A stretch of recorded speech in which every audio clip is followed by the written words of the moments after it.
Hello and hi everyone, मैं हूं आपका होस्ट और दोस्त हर्षवर्धन त्रिपाठी। स्वागत है आपका आज के मार्च 14 के द हिंदू एनालिसिस में।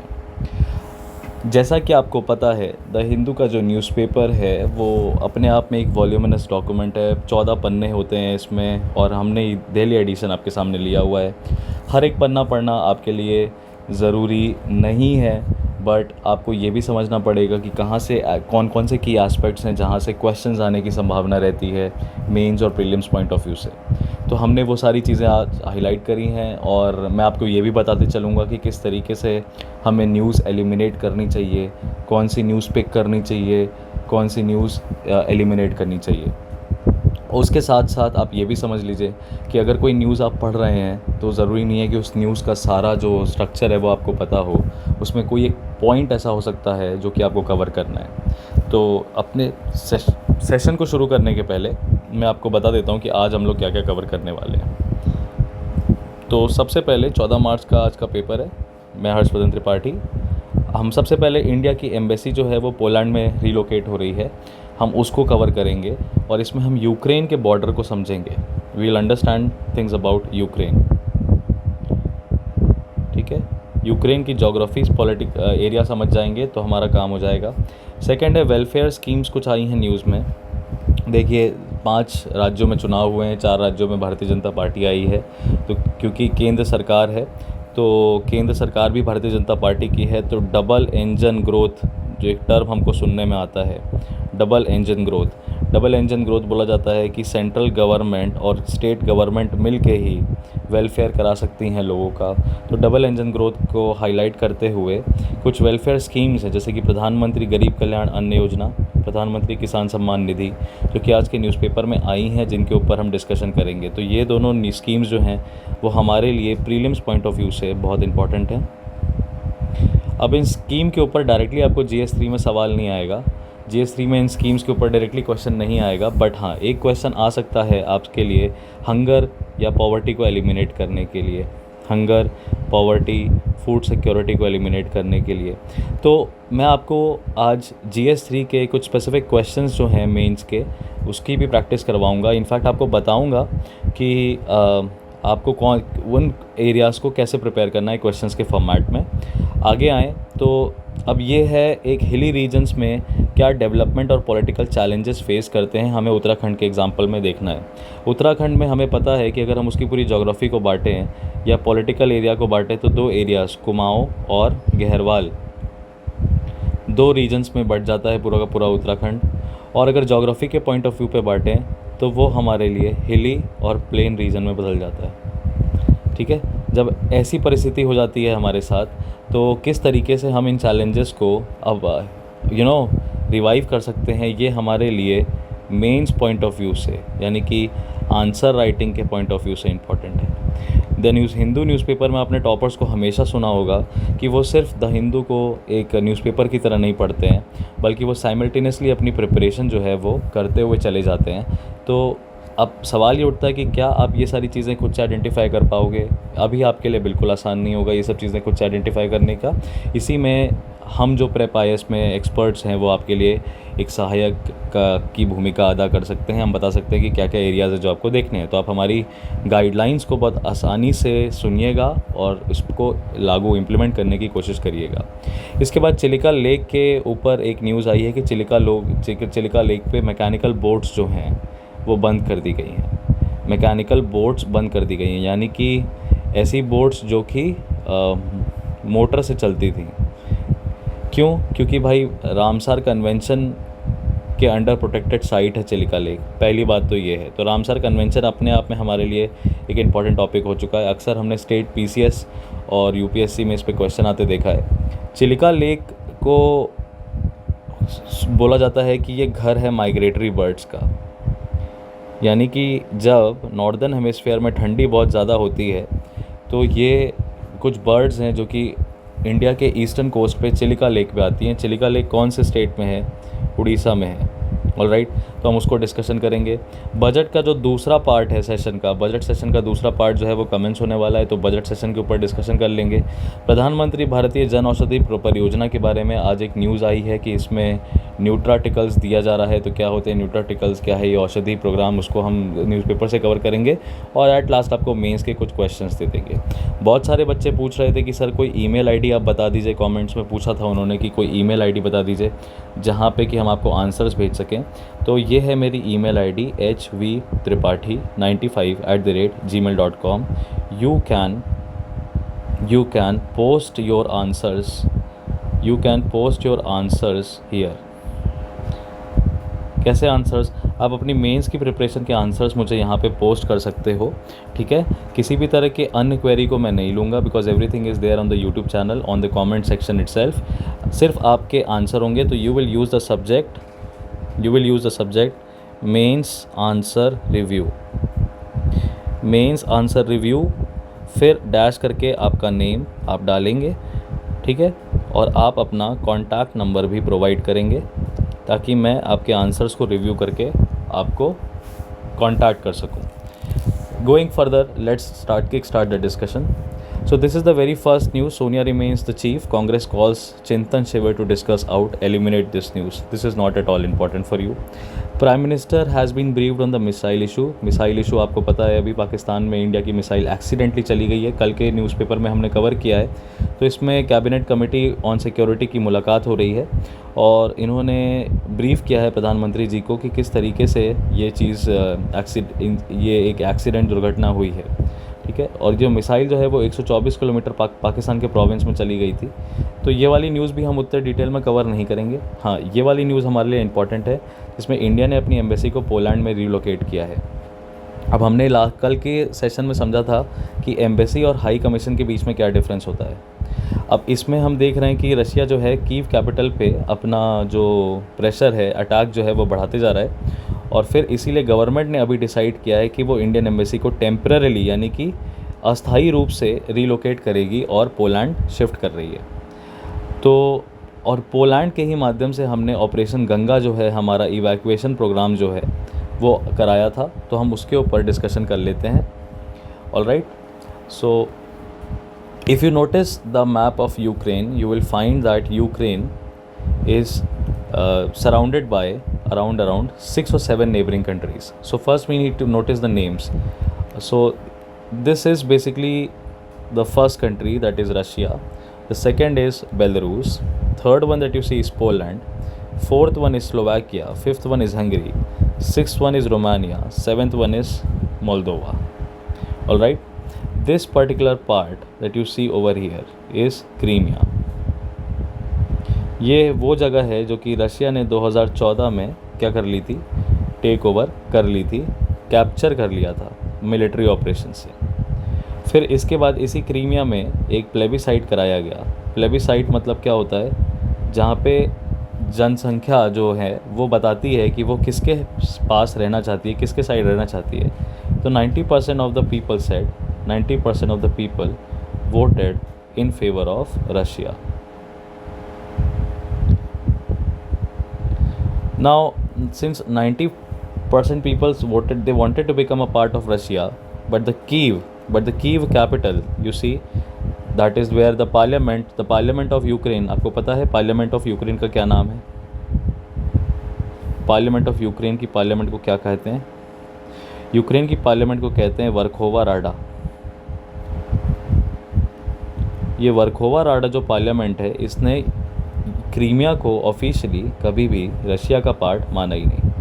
क्रीमिया 2014 में जब रशिया का पार्ट बनता है तो ये जो G8 कंट्रीज़ थी इसमें रशिया माइनस हो जाता है और अल्टीमेटली ये G7 कंट्रीज़ बन जाती है, ठीक है, G7 कंट्रीज़ बन जाती हैं। अभी हमने देखा है कि रशिया ने खार्किव सिटी को बॉम्ब किया, खारिसान एरिया को हमने देखा कि यहाँ पे भी उसने अपने अटैक्स जो हैं वो बढ़ाए हैं। चेरनोबिल की सिटी ऑलरेडी यहाँ पे कोई रहता नहीं था, उसने लुहांस और डोनेट्स्क नाम के 2 एरियाज़ को क्या कराया है, आज़ाद घोषित कराया है। और मारियोपोल पे उसने हेवी बम्बार्डमेंट करके कई सारे हॉस्पिटल्स और जो रेसिडेंट टाउन्स थे, एरियाज़ थे, उन सबको उसने ख़त्म कर दिया है। और सुनने में आ रहा था कि वो उड़ीसा साइड पे भी अपने अटैक बढ़ाएगा। तो आप देख सकते हो कि रशिया जो है वो 3 दिशा से यूक्रेन पे अटैक कर रहा है। First is from the eastern side, then from the northern side, and last from the Black Sea. If you notice this area, Black Sea, you will find the country that is at this periphery is Turkey. Turkey is a member of Asian country है. Turkey एक Asian country है जो कि NATO की सदस्यता रखती है. NATO की सदस्यता को अगर हम हाईलाइट करें आपके सामने, तो ये वाली कंट्री, ये बेलारूस, रोमानिया, स्लोवाकिया, हंगरी, ये सब नाटो की सदस्यता रखते हैं. एक अपार्ट फ्रॉम बेलारूस नहीं है बस. तो नाटो की सदस्यता में आप देख सकते हो कि जो यूक्रेन है वो नाटो का हिस्सा बनने वाला था, जो कि रशिया नहीं चाहता है.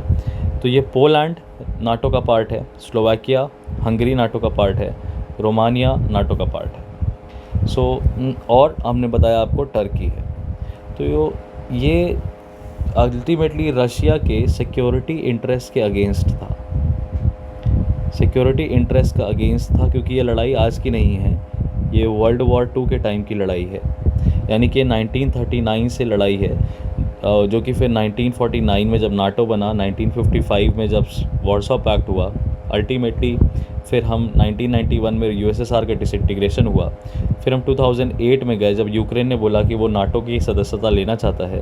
उसके बाद फिर हम 2014 में आए जब रशिया ने क्रीमिया पर अटैक किया, और आज हम 2022 में हैं जब फाइनली रशिया ने पूरे के पूरे यूक्रेन पर अटैक कर दिया है. तो आप देख सकते हो कि कितने सारे ईयर्स हैं जब से ये लड़ाई जो है इनकी कंटिन्यू चल रही है. इसी के बीच में बहुत बड़ा सा कोल्ड वॉर भी हो जाता है, क्यूबन मिसाइल क्राइसिस भी हो जाती है. अब इंडिया ने अपने जो इवैक्यूएशन प्रोसेस जो भी कराए हैं, इंडिया ने ऑपरेशन गंगा जो कराया है वो 4 कंट्री से कराया है. इंडिया का जो ऑपरेशन गंगा है वो आखिरकार किन किन किन कंट्रीज से हुआ है.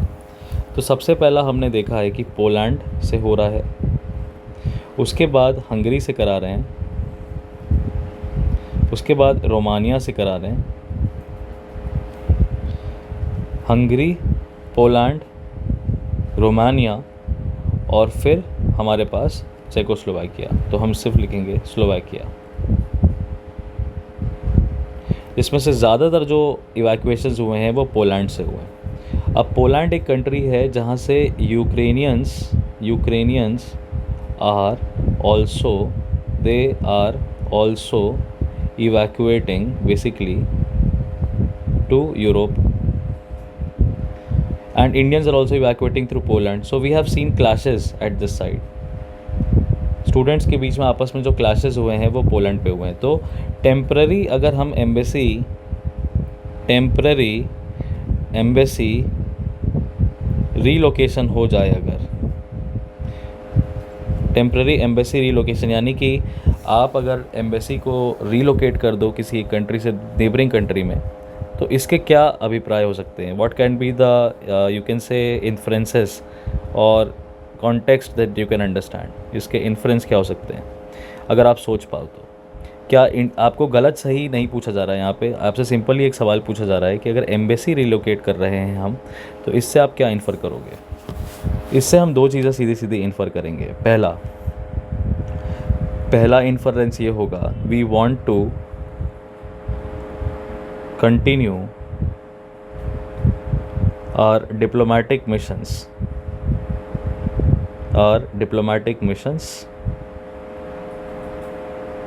and relations with the country. क्यों? क्योंकि रीलोकेट कर रहे हैं हम, ऑफिस क्लोज नहीं कर रहे. Second current situations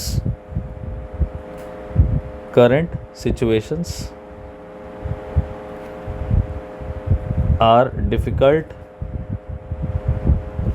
difficult to sustain, and resolution of issues through consensus and dialogue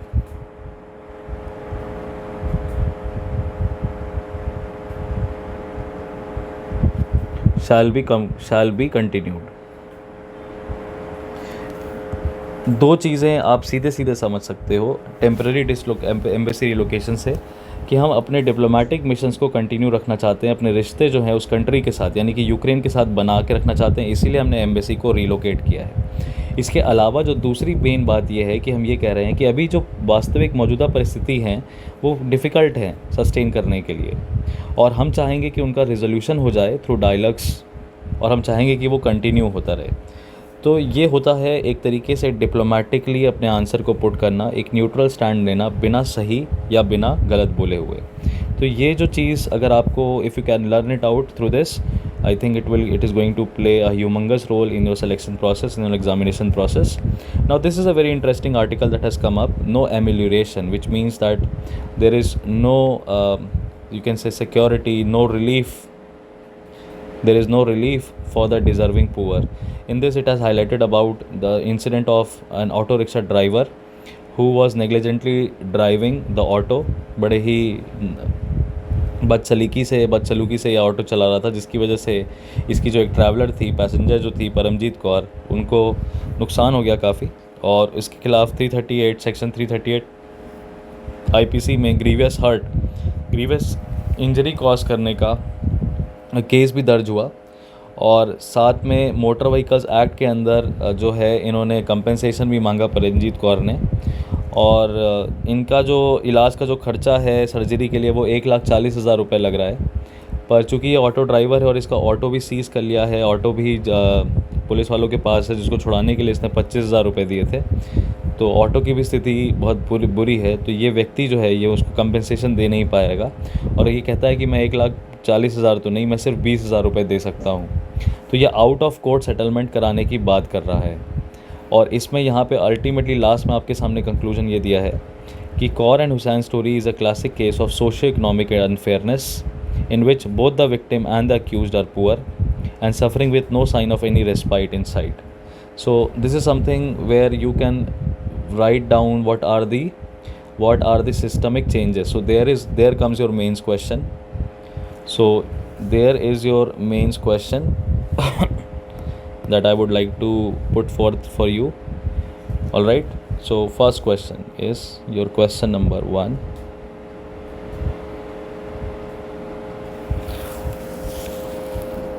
Present executive and judicial systems need systemic changes to bridge the socio-economic divide.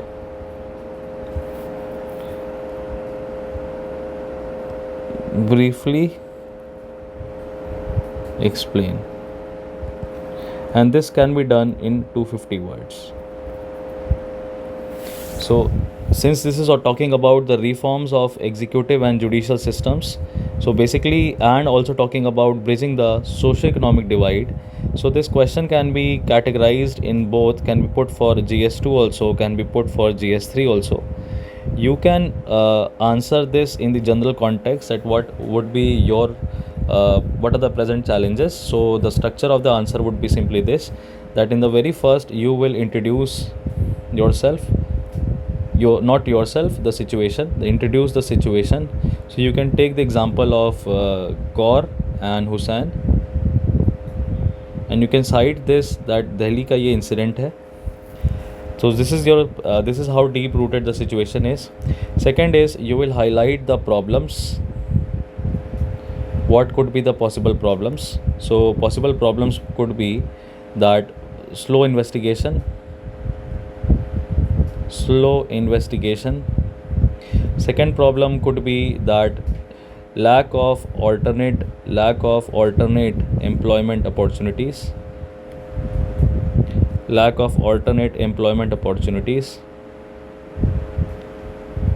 Other than that, the other problem could be lack of access to healthcare, lack of access to immediate healthcare. all right. And the fourth problem could be lack of awareness and education. See, ultimately these all things are general in nature, so without having any specific knowledge we are highlighting the problems, that what could be the problems, all right. But you notice that we have done a fault here. What the question was asking you about the executive and judicial systems, all right. So in executive systems we have taken the problem of slow investigation, but we are not taking the problem of judicial lack of judicial scrutiny. So we'll also add one more problem, that extended delay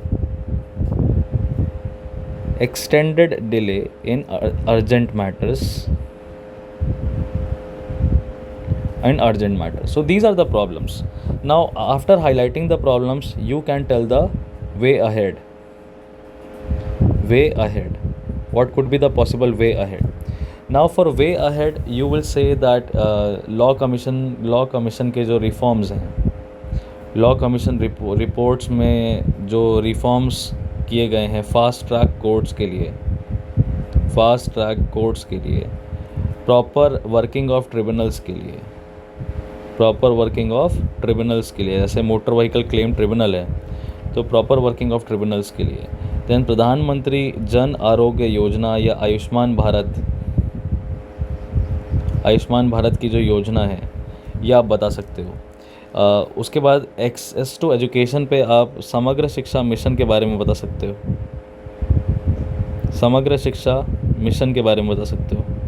आप जहाँ पे employment की बात कर रहा है आप अटल innovation mission के बारे में बता सकते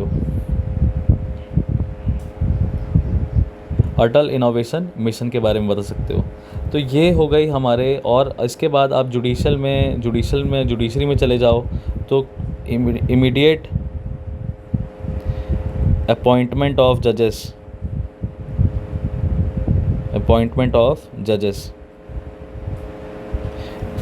तो ये सारी चीज़ें जो हैं या अगेन हमने क्या किया, हमने वही चीज़ें प्रॉब्लम्स में हाईलाइट करी जिससे रिलेटेड सरकार की स्कीम है या अभी करंटली वो न्यूज़पेपर में सुझाव में आया है। तो इस तरीके से हम अपने क्वेश्चंस को समझ सकते हैं और उनको आंसर कर सकते हैं। हालांकि ये एक रफ़ क्लू है, ये कंप्लीट आंसर नहीं है, और इसमें जो स्कीम्स बताई हैं वो भी जस्टिफाई नहीं होती हैं इस सिचुएशन में, बट मैं आपको तरीका बता रहा हूँ कि किस तरीके से। और लास्ट में आप क्या करोगे, छोटा सा संक्षिप्त सा कंक्लूजन देके अपने आंसर को ख़त्म कर सकते हो। तो आप इस पहले क्वेश्चन को आंसर करने की कोशिश करिएगा।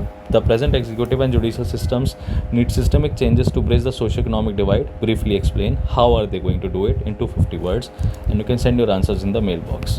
So let's move ahead. Now this is related to, again you see political news है, High Court restores Mathura mosque, we won't do that. Haryana regime most corrupt, Maharashtra we won't again read. Early polls पे कोई चर्चा नहीं, कर्नाटका की news है, पंजाब की news है, उत्तराखंड के लॉस की न्यूज़ है, ये भी आपको इतना डिटेल में पढ़ने की ज़रूरत नहीं है। Will immediately come to the today's editorial. Now this is the editorial. There is no ovation for India's stand on Ukraine war. No ovation means there is no support. And in this, इसमें क्या बोला है author ने, ये author हैं पुलाप्रे बालाकृष्णन का basically history ये है कि अशोका यूनिवर्सिटी में पढ़ाते हैं और कंट्री के इकोनॉमिस्ट रह चुके हैं यूक्रेन में एट द वर्ल्ड बैंक। अब इनकी जो बात है उसको हम स्टेप बाय स्टेप समझते हुए चलते हैं। सबसे पहले इन्होंने कहा है कि इंडिया जो है वो एक डेमोक्रेसी है और गवर्नमेंट ने यूनाइटेड नेशन सिक्योरिटी काउंसिल में यूक्रेन का साथ ना दे के ये बता दिया है कि आगे आने वाले समय में जो इंडियंस का इंटरेक्शन होने वाला है वर्ल्ड कम्युनिटी के साथ वो बड़ा ही डिफ़िकल्ट होने वाला है, because the world community is going to put tough questions. अब इन्होंने इसमें सबसे पहले तो ये प्रिज्यूम कर लिया है दैट जो हमारी सिटीजन्स हैं they are answerable for this. Why are Indian citizens answerable? Second, जो इंटरनेशनल प्रिंसिपल है उनके ऊपर उन्होंने बोला कि हमारे जो इंटरनेशनल रिलेशंस हैं वो नेशनल इंटरेस्ट के द्वारा गवर्न होने चाहिए, ना कि एब्स्ट्रैक्ट प्रिंसिपल्स पे। अब भाई साहब को ये समझाना थोड़ा सा मुझे लगता है उचित नहीं होगा, जहाँ से जिस पोजीशन पे मैं बिलोंग करता हूँ, कि हमारे इंटरनेशनल रिलेशंस, हमारे नेशनल इंटरेस्ट को ध्यान में रखते हुए ही सरकार ने अभी खामोशी रखी है, क्योंकि हमारे नेशनल इंटरेस्ट पहले आते हैं, हमारे इवैक्यूएशन ऑफ इंडियन सिटीजन्स पहले आते हैं। जब तक एक एक भारतीय वहाँ से नहीं निकल जाता, तब तक इंडिया की कम्युनिटी का कोई भी इंसान या भारत की सरकार मजबूर है कि कोई स्टैंड नहीं लेगी, नंबर 1। नंबर 2, जब तक उस चीज़ का हम हिस्टोरिकल और कल्चरल या पॉलिटिकल एस्पेक्ट हम इग्नोर करते हुए चलेंगे, सिक्योरिटी एस्पेक्ट एक देश का हम यूनिलैटरली इग्नोर करते हुए चलेंगे, तो मुझे लगता नहीं है कि हम किसी के साइड होने लायक अभी हैं। Just because we are not saying that we are with Ukraine does not mean that we are supporting Russia. तो ये जो एजम्पशन इनका है कि हमने यूक्रेन का साथ ना दे के, यूक्रेन की बात पे चुप्पी साध के हम रशिया का समर्थन कर रहे हैं, वो अपने आप में मुझे एक गलत एनालॉजी समझ में आती है। ये मेरा अपना पर्सनल परसेप्शन है। So this is the completely negative rhetoric, एक नेगेटिव रेटोरिक बिल्डिंग है, नैरेटिव बिल्डिंग है, जो कि यहाँ पे द हिंदू इसको बहुत अच्छे से कोशिश कर रहा है प्रमोट करने की। और ऐसे में लोग बोलेंगे, इन्होंने बोला है कि India must not offend Russia by condemning the invasion. The result is that India make statements that convince no one, only drawing attention to lack of commitment in the principle of international affairs. ये कह रहे हैं कि India अपने international commitment से अधेर नहीं कर सकता है, और इसीलिए इंडिया भी रशिया को ऑफेंड नहीं करना चाहता है, क्योंकि हमारे मिलिट्री डिपेंडेंसी बहुत ज़्यादा है। और अल्टीमेटली कहता है कि अगर इंडिया खुद को नहीं चाहता है भविष्य में कि वो विक्टिम बने एक टेरिटोरियल एग्रेशन का, जैसा कि वो चाइना और पाकिस्तान अक्सर करते रहते हैं उसके बॉर्डर्स पे, तो उसको स्ट्रांगली कम्युनिकेट करना पड़ेगा वर्ल्ड स्टेज में कि वो रशिया के इन्वेजन्स को कंडेम करता है। देखिए, अगर हम इंटरनेशनली बात करें तो पाक ऑक्युपाइड कश्मीर की बात यूनाइटेड नेशन सिक्योरिटी काउंसिल में आज तक अमेरिका और यूके के प्रेशर की वजह से नहीं हुई है। इंडिया ने पीओके की बात कांग्रेस रेजिम के दौरान यूनाइटेड नेशंस में करने की कोशिश करी है, और बड़े ही डिसफेवरिंग तरीके से वहाँ पे प्लेबिसाइड रेफरेंडम कराने की बात की गई। डिसरिगार्ड कर दिया गया इस फैक्ट को कि पाक ऑक्युपाइड कश्मीर कभी भी इंडियन ऑक्यूपेशन का या कश्मीर टेरिटरी का इंटीग्रल पार्ट था। तो इंडिया ने इसको इंटरनेशनल इशू बनाने की बजाय इसको बायलेटरल ले लिया। चाइना ने जब हमारे लाइन ऑफ एक्चुअल कंट्रोल की तरफ एग्रेशन किया था मई 2020 में, तो भी इंडिया ने किसी भी इंटरनेशनल कम्युनिटी को, इंटरनेशनल फोरम को या किसी इंडिपेंडेंट वेस्टर्न कंट्री को इंटरफेयर करने इस मैटर पे नहीं दिया, और ख़ुद से ज़िम्मा लिया कि हम इसको पॉलिटिकली या डिप्लोमेटिक चैनल से रिजॉल्व करने की कोशिश करेंगे। और 15 मुलाकातें अभी तक मिलिट्री लेवल पे हो चुकी हैं, 7 मुलाकातें एक्सटर्नल अफेयर्स मिनिस्ट्री के तौर पे हो चुकी हैं। तो India is not a cry baby जो इंटरनेशनल इंस्टीट्यूशंस में जाके रोएगा पाकिस्तान की तरह। तो इस ऑथर भाई साहब को, पुलापरे जी को मैं कहना चाहता हूँ, बालाकृष्णन जी को मैं कहना चाहता हूँ कि आपने अगेन ये एजम्पशन किया है कि इंडिया के जो टेरिटोरियल एग्रेशन है वो इंडिया उसमें इंटरनेशनल कम्युनिटी का सपोर्ट चाहेगा। नहीं, इंडिया के ऊपर अटैक होगा, India will respond back, that is the new India. आगे, in the 1950s, West was clearly unsympathetic to India, playing its card openly on Kashmir issue at the UN as early as 1947। Acknowledge कर रहे हैं ये इतिहास जो है United Nations का। कहते हैं कि as India does not expand its territory. यहाँ पे मैं आपको क्या समझाता हूँ ऑथर ने क्या लिखा है। ऑथर ने लिखा है कि as India does not intend to expand its territory, it need not rely on any particular country that is a permanent member of security council to support its future plans. इसके पीछे का premise ये है कि ये कह रहे हैं कि इंडिया ने रशिया का साथ अभी तक यूनाइटेड नेशन सिक्योरिटी काउंसिल में इसीलिए दिया है क्योंकि रशिया जो है वो बड़ा ही ख़ास दोस्त समझ में आता है भारत का, और एक तरीके से उसकी जो टेरिटरी है वो वापस लेने में हेल्प कर सकता है। बट इन्होंने जो वर्ड यूज़ किया है एक्सपैंड इट्स टेरिटरी, कहते हैं कि इंडिया की कोई मंशा नहीं है अपनी टेरिटरी एक्सपैंड करने की। बिल्कुल सही बात है, ये 110% सही है कि इंडिया अपनी टेरिटरी को एक्सपैंड नहीं करना चाहता है, बट अपनी खोई हुई टेरिटरी को वापस लाना एक्सपेंशन नहीं है। अपनी खोई हुई टेरिटरी को, कब्जाई हुई ज़मीन को वापस छुड़ाना is taking is a matter of right. All right, so that is what I want to tell the Balakrishnan साहब, दैट पाक ऑक्युपाइड कश्मीर के अगर रेफरेंस में ये बात कर रहे हैं या ये लाइन ऑफ एक्चुअल कंट्रोल के थोड़ा इंडियन साइड में दबने की तरफ की बात कर रहे हैं, तो वो अभी फ़िलहाल डिप्लोमेटिक चैनल से इंडिया सॉर्ट आउट करने की कोशिश कर रहा है। बट फिर भी अगर हमने कभी भी अपनी लाइन को एक्सटेंड कर लिया और अपनी पुरानी ज़मीन को वापस ले लिया, तो हम उसको एक्सपेंशन ऑफ टेरिटरी नहीं कहेंगे, उसको बोलेंगे reclaiming your native land. All right, so in this context ये ऑथर ने बहुत सारे ऐसे रेटोरिकल रिमार्क्स दिए हैं जो कि ये बिल्कुल भी एक प्रूडेंट इंसान की छवि को नहीं दर्शाते हैं, जो कि एक डिप्लोमेटिक स्किल्स को कहते हैं कि एक मतलब कह सकते हो आपकी डिप्लोमेटिक इंगेजमेंट किस तरीके से किया जाता है, क्या किया जाता है, क्योंकि भाई साहब इकोनॉमिक्स के एक्सपर्ट रह चुके हैं तो शायद इनको जानकारी नहीं होगी। मैं ऑथर का क्रिटिसिज्म बिल्कुल नहीं कर रहा हूँ, मैं इनके मत का सम्मान करता हूँ, पर इनके एक एक लाइन के पीछे एक रेबिटल पॉइंट भी है मेरे पास, considering that I'm an advocate by profession. So I'm just trying to tell you that two sides. So one side this Balakrishnan Sahab is telling you, the other aspects I am also telling you, so that you can obviously take a neutral stand because you need to have a neutral stand.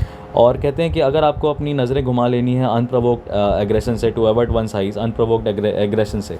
अब इन्होंने Ukraine की जो बातें हैं उसको भी बोला है रशिया की तरफ कि ये अनप्रोवोक्ड था, मतलब कि रशिया ने बिना किसी वजह के यूक्रेन पे अटैक कर दिया। अगेन इन्होंने हिस्टोरिकल कॉन्टेक्स्ट जो 2008 से चलता चला आ रहा है, इन्होंने मिंक्स एग्रीमेंट के बारे में बात नहीं करी, इन्होंने फाउंडिंग एक्ट के बारे में बात नहीं करी। फैक्ट छुपाने से फैक्ट्स दबेंगे नहीं।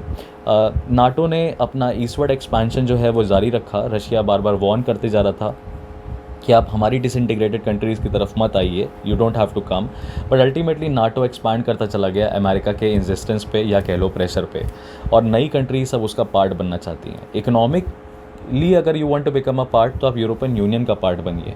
आपको नाटो की सदस्यता से आपकी इकोनॉमी की तो बात है नहीं, तो आप, और अगर ये कंडीशन आप पे लगाई जा रही है कि पहले आप नाटो की सदस्यता लेंगे तब आपको यूरोपियन यूनियन की सदस्यता मिलेगी, तो आप उस कंट्री को जो सदस्यता चाह रही है उसको ये साफ साफ समझना चाहिए कि आपको महज एक प्यादे की तरह ट्रीट किया जाएगा, और आपको सिक्योरिटी के नाम पे आपके ऊपर अपनी फ़ौज भेज देंगे, और क्योंकि निशाने पे आप नहीं हो, आपके बगल वाला देश है यानी कि रशिया है। तो यही चीज़ रशिया यूक्रेन को समझाने की कोशिश कर रहा था, हालांकि उसको नहीं समझ में आई, तो रशिया ने डॉनबास रीजन को अटैक किया 21 फरवरी को और अपने ऑपरेशन को स्टार्ट किया।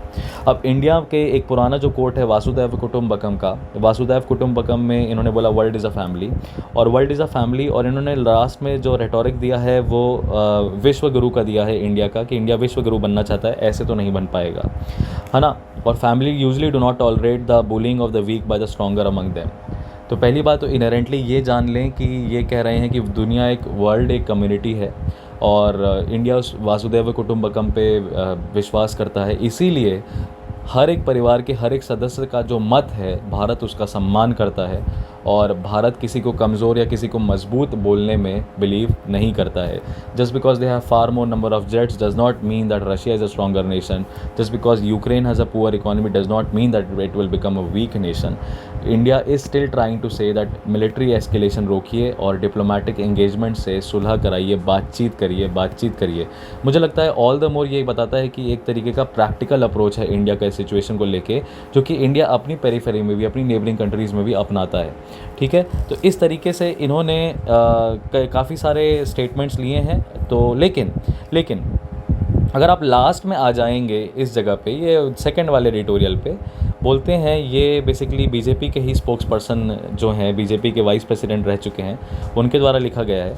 तो वो ऊपर कहे गए ऑथर के सारे पॉइंट्स को निगेट करेंगे, वो भी किस तरीके से 5 राज्यों में हो रहे चुनाव को दर्शाते हुए।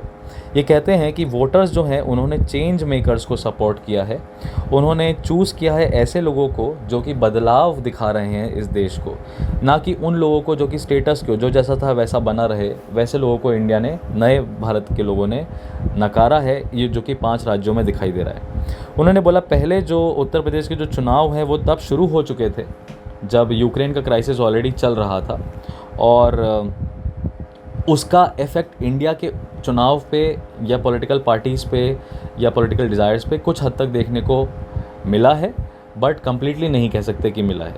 और इस बार जाति के ऊपर, कम्युनिटी के ऊपर, धर्म के ऊपर उठ के लोगों ने बदलाव की दृष्टि से सरकार को चुना है। और इसमें कहा गया है कि सोशल इंजीनियरिंग जो है वो हमें रिवैम्प करने की ज़रूरत है, और कहते हैं कि people prefer a party that delivers on the ground than parties that ask for votes in the name of caste and community, and that is what is being reflected. Alright, further आए तो parties ensure that the government delivers in governance ably convert anti incumbency into pro incumbency. Incumbency मतलब when you are not able to perform your duties when you are incumbent, all right। So इसमें इन्होंने ये सारी चीज़ें बताई हैं. There have been many times in the past where political pundits have said that verdicts in national elections mirror the aggregation of state politics. Alright, ये कई सारे मतों को अब हम ध्यान में रखेंगे. तो ये एडिटोरियल तो देखिए सर आपको पढ़ना पड़ेगा. अब आप क्या आता है mains practice question 2. Mains practice question 2.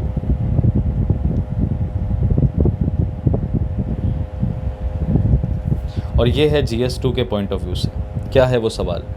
तो सवाल आपसे ये कहता है that the first question is that in a diverse country, in a diverse country like India,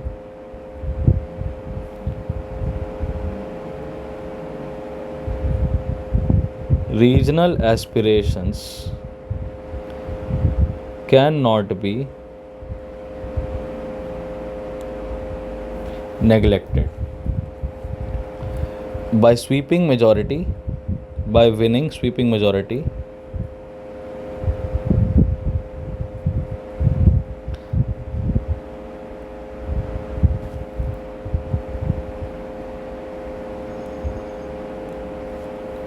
by winning sweeping majority in parliament, the above analogy seems neglected critically examine.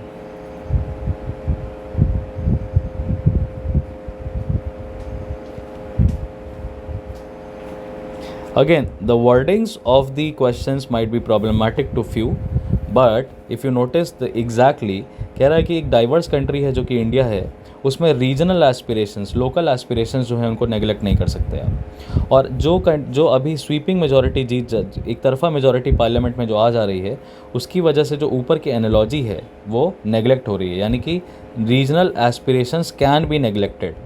तो यहाँ पे जो अगर आप ब्रॉडर लाइट में समझ पाओगे तो ब्रॉडर लाइट में आपके रीजनल एस्पिरेशंस हैं, लोकल एस्पिरेशंस हैं, और दूसरे नंबर पे नेशनल इंटरेस्ट्स हैं. नेशनल इंटरेस्ट्स हैं. तो रीजनल एस्पिरेशंस और लोकल नेशनल इंटरेस्ट को आप कैसे बैलेंस करते हो, यहाँ पे आपको क्रिटिकली एग्जामिन करना है. इसका मतलब ये है कि आपको इस स्टेटमेंट की निंदा करते हुए अपने मतों को रखना है.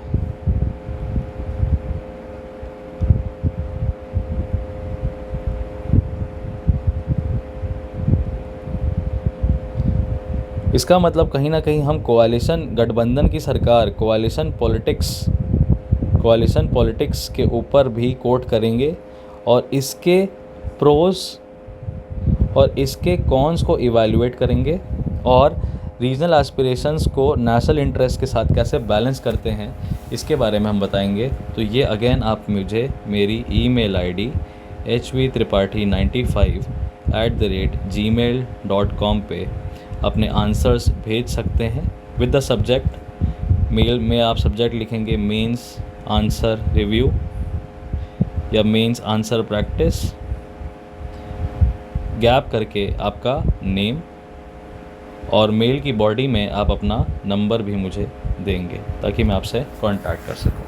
ठीक है, तो ये सिर्फ आंसर रिव्यू है, ये फ्री ऑफ कॉस्ट है. ये प्रेप IAS की एक अपने आप पहल है जिसमें कि वो बच्चों के साथ एंगेज करते हैं और बोनाफाइड प्रो बोनो तरीके से बच्चों को जेन्युइन इन्फॉर्मेशन जो है वो प्रोवाइड करने की कोशिश करते हैं.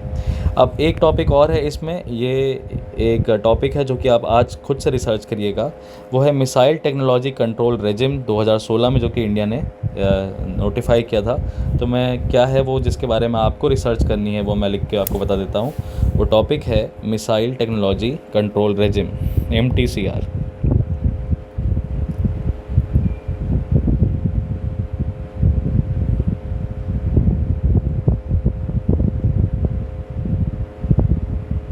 Basically missile technology control regime में जो कंट्रीज़ है बैलिस्टिक और क्रूज़ मिसाइल्स में डील करती हैं उनको कई सारे रोकथाम, कई सारे रेगुलेशंस लगाए जाते हैं कि आप 600 किलोमीटर से ज़्यादा दूर के मारक मिसाइलें नहीं बना सकते, उन मिसाइलों में इतना आप वेपन लोड नहीं कर सकते, उस तरह की चीज़ें हैं जो कि इंडिया ने 2016 में रेटिफाई करी है। तो क्या है ये, इसके बारे में आप पढ़िएगा।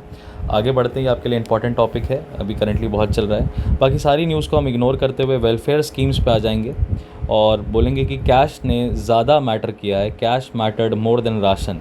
यानी कि कैश से रिलेटेड हमारी जो स्कीम है वो प्रधानमंत्री किसान सम्मान निधि है, और राशन से रिलेटेड जो हमारी स्कीम है वो आधार कार्ड है या प्रधानमंत्री गरीब कल्याण योजना है, और दोनों ही सरकार ने पुश की थी। यहाँ वाले में उत्तराखंड में बीजेपी के जो डबल इंजन गवर्नमेंट है उसके बारे में बताया गया है, और लास्ट में कुमाऊं वर्सेस गहरवाल प्लेन्स में जो प्रॉब्लम्स हैं वो बताया गया है। तो ये आपके लिए रीड करने वाला है। कहता है कि कुमाऊं रीजन जो है वो उत्तराखंड को, अगर आप पूरा अगर एक स्टेट है, आप इसको दो भाग में बांट देंगे तो ये है कुमाऊं, ये है गहरवाल। कुमाऊं रीजन में देखा जाता है कि बीजेपी समर्थक बहुत ज़्यादा हैं, गहरवाल रीजन में कांग्रेस समर्थक बहुत ज़्यादा हैं। पर ये रीजन्स अगर जोग्राफिकली देखा जाए तो जोग्राफिकली कुछ इस तरीके से बढ़ता है, यानी कि ये वाला इलाका जो है, कुछ हिस्सा कुमाऊं का पहाड़ी इलाका है, कुछ हिस्सा गहरवाल का पहाड़ी इलाका है, बाकी सारे इसके प्लेन्स हैं। तो जोग्राफिकली और पॉलिटिकली और हिस्टोरिकली ये स्टेट दो हिस्सों में बटा हुआ है। तो किस तरीके से उसके डेवलपमेंट में चैलेंजेस आते हैं। तो अब क्योंकि अब हमें स्टैटिक एरियाज़ पे फोकस करना है प्रीलिम्स के पॉइंट ऑफ व्यू से, ठीक है। प्रीलिम्स में स्कीम्स के ऊपर डायरेक्ट सवाल जहाँ पे पूछे जाते हैं, ये GS3 का पार्ट है। तो प्रीलिम्स में का पहला जो स्कीम है वो है प्रधानमंत्री की गरीब कल्याण अन्न योजना। ये अप्रैल 2020 में लॉन्च की गई थी, मार्च 2022 तक इसका बेसिकली टारगेट है। ये आत्मनिर्भर भारत के पैकेज के अंडर आया था, 5 फेजेस में लॉन्च किया गया है। 81.34 करोड़ पीपल इसके बेनिफिशरीज़ हैं।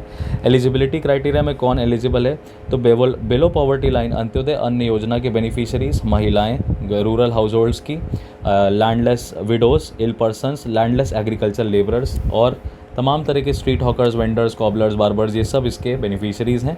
और प्रायोरिटी हाउस होल्ड्स हैं जिनके पास एडिक्वेट लाइवलीहुड नहीं है, मासिक इनकी इनकम 10,000 रुपये से भी कम है, तो ऐसे लोग एलिजिबल हैं। क्या करेंगे स्कीम के अंदर, बेनिफिट्स कैसे प्रोवाइड करेंगे, तो 5 किलो का जो राशन है वो फ्री दिया जाएगा, गेहूँ चावल पर पर्सन पर मंथ। और दूसरा 1 किलोग्राम चना जो है वो फ्री दिया जाएगा हर फैमिली को हर महीने। तो ये बेनिफिट्स प्रोवाइड किए जा रहे हैं।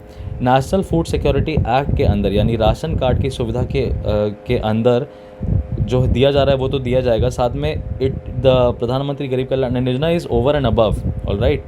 It is operated by ministry of consumer affairs, food and public distribution, and it ensures food security.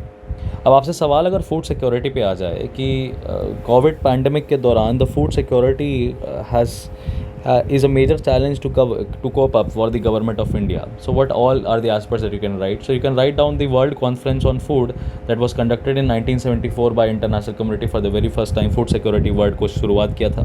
Food security word जो है वो राइट टू फूड से भी निकल के आता है, जो कि universal declaration of human rights 1948 में दर्शाया गया है यूनाइटेड नेशंस के द्वारा। और हमारे आर्टिकल 21 ऑफ इंडियन कॉन्स्टिट्यूशन में राइट टू लाइफ के अंडर भी सुप्रीम कोर्ट ने बोला है कि राइट टू लाइफ जो है वो फूड सिक्योरिटी के लिए इम्पॉर्टेंट है। इसमें सरकार ने अभी PM पोषण जो स्कीम है वो भी लॉन्च किया है। ये हमारा सस्टेनेबल डेवलपमेंट गोल भी है, SDG 2 भी है, एलिमिनेट हंगर, जिसको इंडियन गवर्नमेंट 2030 तक अचीव करना चाहेगी। और फूड एंड एग्रीकल्चर ऑर्गेनाइजेशन की स्थापना की गई 1945 में, जिसका हेडक्वार्टर रोम में है। इसमें 197 मेंबर कंट्रीज़ हैं। तो ये हो गई हमारी प्रधानमंत्री गरीब कल्याण अन्न योजना की बात। उसके बाद अगर हम आगे बढ़ें तो अब हम प्रधानमंत्री किसान की बात कर लेते हैं। किसान स्टैंड्स फॉर किसान सम्मान निधि। ये स्मॉल एंड मार्जिनल फार्मर्स को टारगेट करता है। स्मॉल एंड मार्जिनल फार्मर्स कैसे, जिनके पास ज़मीन लेस देन 2 हेक्टेयर्स है, जिनके पास ज़मीन लेस देन 2 हेक्टेयर्स है। क्या होगा इस स्कीम के अंदर, 6,000 रुपये सालाना दिया जाएगा 3 इंस्टॉलमेंट्स में। ये एक तरीके की इनकम सपोर्ट है किसके, स्मॉल एंड मार्जिनल फार्मर्स को। ये इंटरिम यूनियन बजट 2019 के अंतराल में अनाउंस की गई थी। Ministry of agriculture and farmers welfare concern ministry है। और इसमें टॉप परफॉर्मिंग स्टेट्स हैं कर्नाटका सबसे नंबर 1 पे, महाराष्ट्र नंबर 2 पे, यूपी नंबर 3 पे, अरुणाचल नंबर 4 पे, हिमाचल नंबर 5 पे, 75,000 करोड़ के बजट के साथ। तो किसानों की सुरक्षा के लिए, इनको इनकम सपोर्ट देने के लिए ये लेस देन 2 हेक्टेयर्स वाली स्कीम है। अब ये हम डिस्कस कर लिया है, तो अब हमारे पास सीधा है कि हमें मेंस आंसर राइटिंग का तीसरा क्वेश्चन मिल रहा है। Mains answer writing question number 3।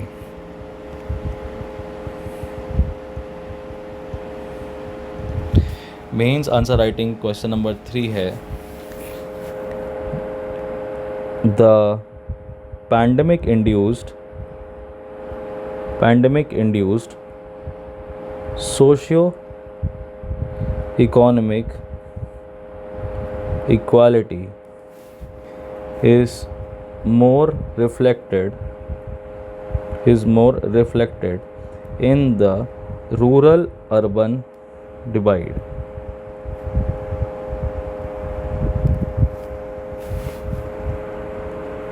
Enumerate measures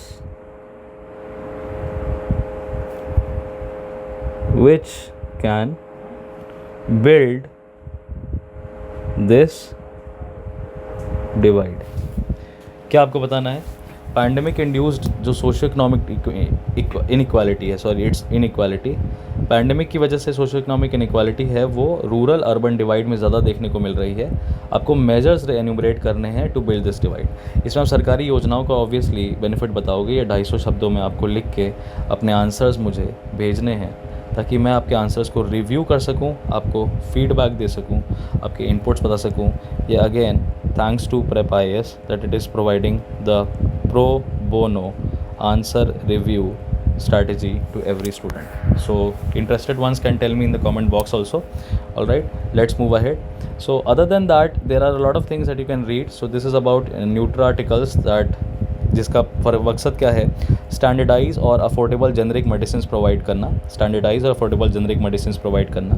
1451 drugs जो हैं उसका बास्केट है, 250 सर्जिकल इंस्ट्रूमेंट्स भी इसमें शामिल हैं, और अब न्यूट्रासेटिकल्स भी इंक्लूड कर दिए गए हैं जो कि फूड सप्लीमेंट्स हमारे हैं। ऑलराइट, और इसमें जो पॉइंट ऑफ सेल एप्लीकेशंस हैं वैल्यू एडेड सर्विसेज के लिए वो भी इंप्लीमेंट किया जा रहा है pharmaceuticals medical board of PMBI द्वारा to monitor end to end supply chain management. Alright, इस स्कीम के अंदर डिपार्टमेंट ऑफ फार्मास्यूटिकल्स इन्वॉल्व है और मेडिसिन का जो प्राइस है उसको रोक लगाई जाती है। ये प्रीलिम्स पॉइंट ऑफ व्यू से आपका स्टेटमेंट नंबर 1 है जो कि आप नोट कर सकते हो कि आपकी जो लागत है, एवरेज प्राइस जो है टॉप 3 ब्रांड्स का उस मेडिसिन का, जैसे कि आज मान लीजिए अगर आपके पास पैरासीटामॉल है, पैरासीटामॉल से हमें पता है फीवर जाता है, तो पैरासीटामॉल के टॉप 3 ब्रांड्स जो हैं उनकी MRP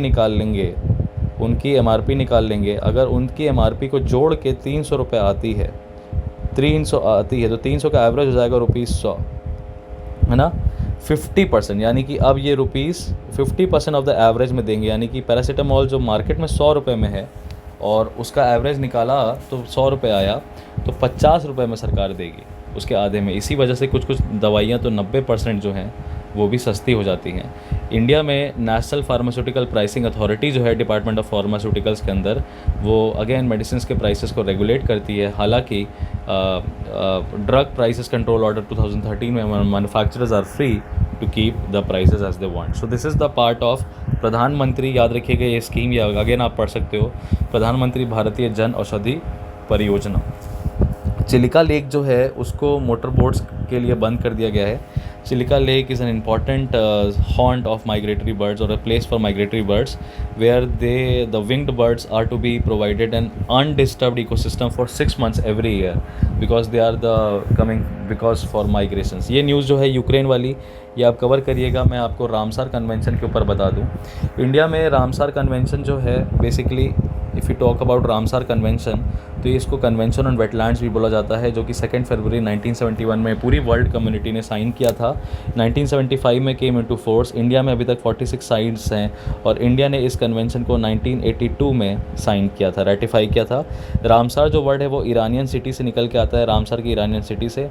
अगर आप ध्यान से इस मैप में देखेंगे तो आपको दिखाई देगा कि ये 46 साइट्स बेसिकली हमारे अलग अलग रीजन्स में लोकेटेड हैं। अब इसमें सबसे इंपॉर्टेंट हमें सुंदरबन जो है वो देखने को मिलता है। चिलिका लेक हमारे उड़ीसा में ये रही।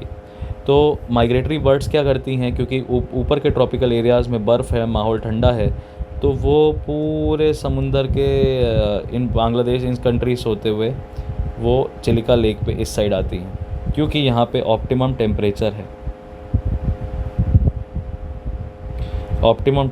है और जो इकोसिस्टम है वो भी कंड्यूसिव है उनकी ग्रोथ के लिए। कुछ जो हैं वो इस वाले रास्ते से भी गुजरात में या महाराष्ट्र में आती हैं, तो वहाँ पे भी हम, ये हमारे, आपको पता है यहाँ पे वेस्टर्न घाट्स हैं और ये हमारे ईस्टर्न घाट्स हैं। तो इसमें चिलिका लेक अपने इंपॉर्टेंस रखता है। ये एक रामसर कन्वेंशन साइट है। आपके लिए जो क्वेश्चन है, find four new sites from Gujarat and Haryana and UP जो रिसेंटली एडेड